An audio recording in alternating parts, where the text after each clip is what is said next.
Good morning my dear friends, welcome back to my channel. तो friends, आज मैं कुछ वर्क करने वाली हूँ अपने गार्डन में। मार्च का महीना है और मार्च के महीने में बहुत ही खूबसूरत फ्लावरिंग प्लांट जो बहुत ही खुशबूदार है वो है मोगरा। तो मार्च के अप्रैल में आपको 3-4 काम ऐसे हैं जिनको आपको कर लेने चाहिए और जिससे कि आपके गार्डन में समर सीजन में बहुत ज़्यादा हेवी क्वांटिटी में फ्लावरिंग होगी। चूँकि मोगरा का जो प्लांट है, जो उसमें फ्लावर आते हैं, वो बहुत ही अच्छे खुशबू देते हैं और गार्डन को बहुत ही खूबसूरत बनाते हैं। हेवी क्वांटिटी में फ्लावरिंग होती है। तो आज रिपोर्टिंग से लेके फर्टिलाइज़र तक की जानकारी आपको दूंगी और ये सारे तीनों प्लांट मैंने कटिंग से तैयार किए हैं। तो देखिए, ये पॉट में जो है भर चुके हैं और इनमें रूट बॉन्ड हो गई है। 2 प्लांट में तो दिख ही रहा है। एक बीच का जो प्लांट है उसको मुझे थोड़ा निकाल कर देखना पड़ेगा कि रूट बॉन्ड हुई है कि नहीं, या फिर तो खुरपी से मैं थोड़ा देख लूँगी कि रूट बॉन्ड हुई है कि नहीं हुई है। बाकी ये 2 प्लांट को मुझे आज रिपोर्टिंग करना है फिर से। तो किस तरह से हम रिपोर्टिंग कर सकते हैं ये भी आपको बताऊंगी।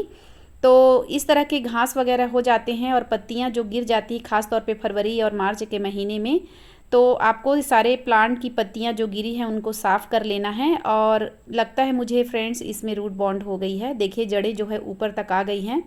और आपको कैसे पता चलता है कि कोई भी प्लांट रूट बॉन्ड हो गई है? जब हम इसमें वाटरिंग करते हैं ना, गमले की मिट्टी में जब हम पानी डालते हैं तो बहुत जल्दी वो जो है निकल जाता है, पानी नीचे ड्रेन आउट हो जाता है बहुत जल्दी और जड़ें जो है ऊपर तक दिखाई देने लगती हैं। तब आप समझ जाइए कि इसमें रूट बॉन्ड हो गई है और इसे रिपोर्टिंग का टाइम इसका आ गया है। तो मार्च का महीना है और बहुत ही अच्छा इस समय मोंगरे को फर्टिलाइज़र देने का, रिपोर्टिंग करने का, प्रूनिंग करने का। तो देखिए, ये वाला प्लांट तो मुझे नहीं लग रहा है कि इसे रिपोर्टिंग की ज़रूरत है, क्योंकि इनकी रूट्स उतनी अभी नहीं हुई हैं। तो इनको बस मैं इस तरह से जो है थोड़ी सी गुड़ाई कर दूंगी। गुड़ाई भी बहुत ज़रूरी होता है और इनको खाद वगैरह दे दूंगी। तो चलिए, इसे तो नहीं करना है। ये दोनों प्लांट को मैं रिपोर्ट करके आपको बताती हूँ कि किस तरह से आपको किसी प्लांट की रिपोर्टिंग करनी चाहिए। और ये दोनों प्लांट में कलियां भी आ गई है। तो कुछ लोगों के प्रश्न होंगे कि इसमें फ्लावर्स आ गए हैं तो आप इसे रिपोर्टिंग क्यों कर रहे हैं? फ्लावर्स तो आ तो ज़रूर गए हैं, लेकिन यदि मैं इसे रिपोर्टिंग नहीं करूँगी तो ये फ्लावर ज़्यादा दिन तक टिकेंगे भी नहीं और जो भी मैं फर्टिलाइज़र दूंगी वो वेस्ट हो जाएगा, वो गमले से बाहर निकल जाएगा। तो रिपोर्टिंग करूँगी तो बहुत ज़्यादा हेवी क्वांटिटी में फ्लावरिंग होंगे और बड़े बड़े साइज़ के फ्लावर्स आएंगे। और इसमें भी देखिए, आप पूरा रूट बॉन्ड हो गया है, जड़ें ऊपर तक दिखाई दे रही है। तो देखिए फ्रेंड्स, मैंने दोनों प्लांट को गमले से निकाल लिया है। आपको इस बात का ध्यान देना है, चाहे उसमें फ्लावरिंग शुरू हो गई हो, कलियां आनी शुरू हो गई हो या फिर नहीं आई हो, तो आपको क्या करना है, इस समय आप रूट प्रूनिंग भी कर सकते हैं, ब्रांच प्रूनिंग भी कर सकते हैं। तो मैंने ब्रांच प्रूनिंग पहले कर लिया था, आज मैं रूट प्रूनिंग कर रही हूँ। इसी वजह से मेरे प्लांट में बहुत सारी कलियां भी आ गई है और न्यू ग्रोथ भी स्टार्ट हो गई है। तो देखिए कितनी ज़्यादा रूट बॉन्ड हो गई है, नीचे जड़ें बिल्कुल भर सी गई हैं। तो जब भी किसी प्लांट को आप मार्च के महीने में यदि आप रिपोर्टिंग करते हैं तो आपको इस तरह का आरी की मदद लेनी है। आरी की मदद से मैं इस तरह से कट कर देती हूँ नीचे से, और साइड साइड से भी थोड़ी थोड़ी जड़ें जो है मैं आरी की सहायता से काट लेती हूँ। इससे प्लांट कोई डैमेज भी नहीं होता है और प्लांट जो है शॉक में भी नहीं जाता है, जिससे कि आपका प्लांट ग्रोथ रुक जाए या फिर पूरी पत्तियाँ गिरा दे। ऐसी प्रॉब्लम्स नहीं होती है। तो बस आरी की सहायता से इस तरह से आप कट कर लीजिए और कुछ जड़ें जो बड़ी बड़ी है उसे कैंची की मदद से आप कट कर लीजिए और मिट्टी जैसा है वैसा ही रहने दीजिए। तो एक प्लांट को तो मैंने इस तरह से आरी की मदद से कट कर लिया है। अब ये सेकंड वाला देखिए, इसमें रूट्स ज़्यादा हो गई हैं, तो इसे भी मैं ऐसे ही करती हूँ। चाहे इस समय आप हिबिस्कस के प्लांट को करें या फिर कोई भी परमानेंट प्लांट को, आरी की सहायता से आप ऐसे प्रून कर दीजिए। बहुत आसानी से हो जाती हैं, कोई दिक्कत भी नहीं होती है। और सबसे अच्छी बात यह है कि आपका प्लांट बहुत अच्छे से ग्रोथ करता है। रिपोर्टिंग के बाद कोई दिक्कतें नहीं होती है, ना ही अपनी पत्तियाँ झड़ाता है और न ही इसकी ग्रोथ कम होती है। बस आपको ध्यान ये रखना है कि सारी मिट्टी नहीं निकालनी है, बिल्कुल रूट जो है एकदम से ओपन नहीं करना है और मिट्टी खाली नहीं करनी है।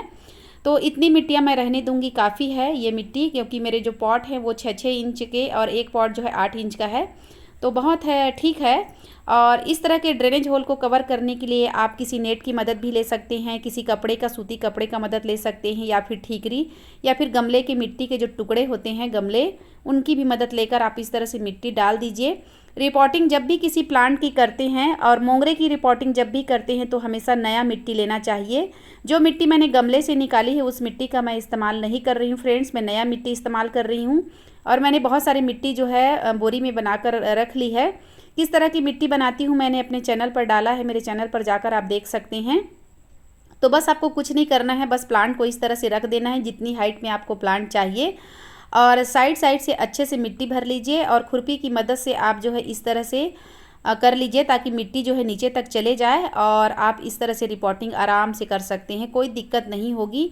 इस समय हिबिस्कस के प्लांट को भी आप इसी तरह से प्रून करिए और रिपोर्टिंग करना कोई बहुत बड़ी बात नहीं है। रिपोर्टिंग के समय कुछ गलतियां हम ये कर देते हैं कि बिल्कुल रूट ओपन कर देते हैं या फिर जड़ें जो है ज़्यादा काट देते हैं और डायरेक्ट सनलाइट में रख देते हैं, तो ये सारे काम आपको बिल्कुल भी नहीं करने हैं। मोंगरा की जब भी प्रूनिंग करते हैं तो रूट प्रूनिंग ब्रांच प्रूनिंग एक साथ मत करिए, कुछ दिन का कम से कम 10 से 15 दिन का आप अंतर ले लीजिए और उसके बाद जब ब्रांच प्रूनिंग करते हैं तो रूट प्रूनिंग मत करिए। तो क्योंकि मार्च का महीना है, बारिश में तो दोनों एक साथ कर सकते हैं आप, लेकिन मैं समर सीजन में ऐसा नहीं करती हूँ। कम से कम 15 से 20 दिनों पहले मैं रूट प्रूनिंग कर लेती हूँ या फिर ब्रांच प्रूनिंग करती हूँ, उसके बाद फिर करती हूँ। तो इस तरह से आप भी कर सकते हैं और इस समय अपने जो प्लांट है उसको रिपोर्टिंग कर सकते हैं। इस समय ब्रांच प्रूनिंग भी कर सकते हैं यदि आप रूट प्रूनिंग नहीं करते। तो देखिए मेरे प्लांट में सारी कलियाँ आ गई है और इसमें कोई दिक्कत नहीं होगी। कुछ चलिए सावधानियाँ भी बता देती हूँ। यदि आपके प्लांट में इस तरह की कलियां हैं तो क्या उसे हम रिपोर्ट अभी कर सकते हैं? तो बिल्कुल कर सकते हैं फ्रेंड्स, कोई दिक्कत नहीं होगी। रिपोर्टिंग के बाद आपको ध्यान देना है, गमले में जो पानी डालते हैं उसमें फंगीसाइड का पानी डालिएगा जिससे कि कोई फंगस अटैक ना हो, और इसे आपको बिल्कुल छायादार जगह पे रखना है कम से कम 4 से 5 दिन। बिल्कुल डायरेक्ट सनलाइट में आप बिल्कुल मत रखिएगा, नहीं तो आपका प्लांट जो है ख़राब होने के चांसेस ज़्यादा बढ़ जाते हैं। और कुछ सावधानियां देखिए, कुछ पत्तियां जो है कर्ल हो जाती है, तो किसी भी प्लांट की पत्तियां जब मड़ोर की समस्या आती है, पत्तियां कर्ल होने की समस्या आती है, तो उसमें फंगीसाइड का आप स्प्रे करिए। और इस तरह से अगर कोई ब्रांच जो है बिल्कुल ग्रोथ रुक गई है उसकी आप जो है कटाई छटाई भी कर सकते हैं।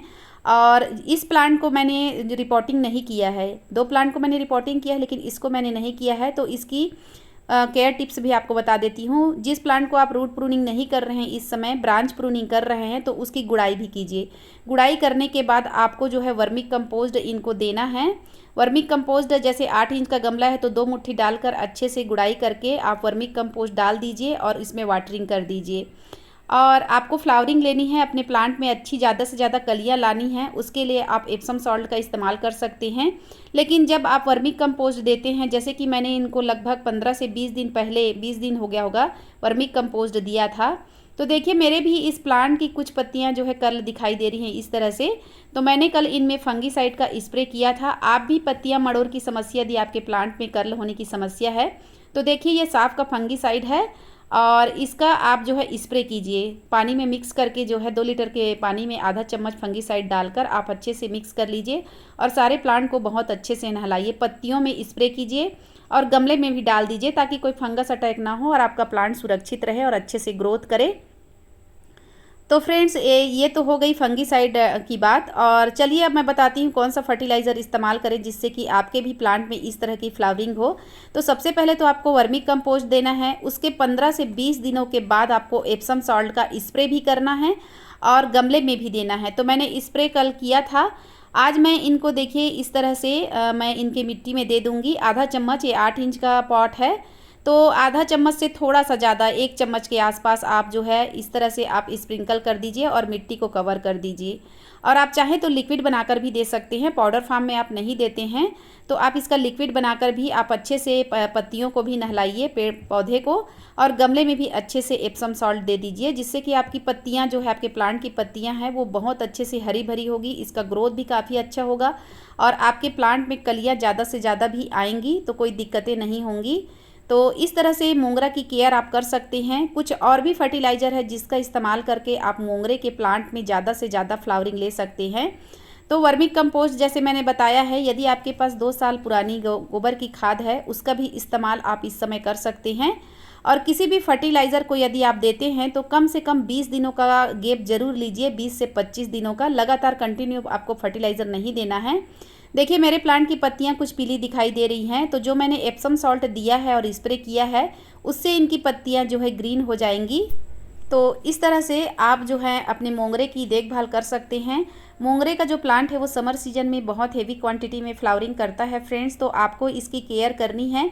इसके बाद मैं इसे 5 से 6 दिनों के बाद डायरेक्ट सनलाइट में धीरे धीरे इनको मैं निकालूंगी बाहर। और कलियाँ भी आप देख रहे हैं कितनी हेवी क्वांटिटी में मेरे प्लांट में कलियाँ हैं। और यदि आपके प्लांट में कलियां नहीं आई हैं तो उस समय आप डीएपी के भी दाने 4-5 दाने एक गमले में डालकर गुड़ाई करके वाटरिंग कर दीजिए, जिससे कि उसकी ग्रोथ भी काफ़ी अच्छी होगी। यदि आपको और भी फ्लावरिंग लेनी है अपने प्लांट में तो देखिए एक चार्जर करके मैं ये फर्टिलाइज़र लेकर आई थी। बिल्कुल सीवीड ग्रेनुअल का जो लिक्विड फर्टिलाइज़र होता है उसी तरह से ये भी काम करता है।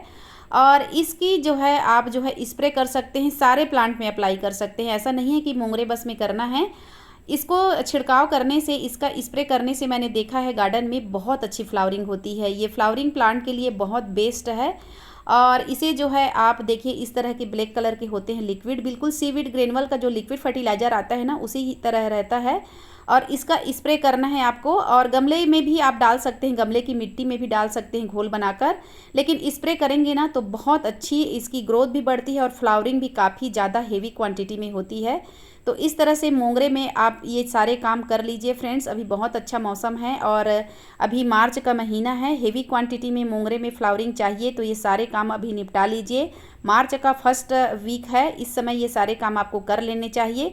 और यदि आपका प्लांट अभी रूट प्रूनिंग का अभी अगर नहीं हुआ है रूट प्रूनिंग के लिए, तो उसकी ब्रांच जो है पूरी तरह से आप कट कर दीजिए।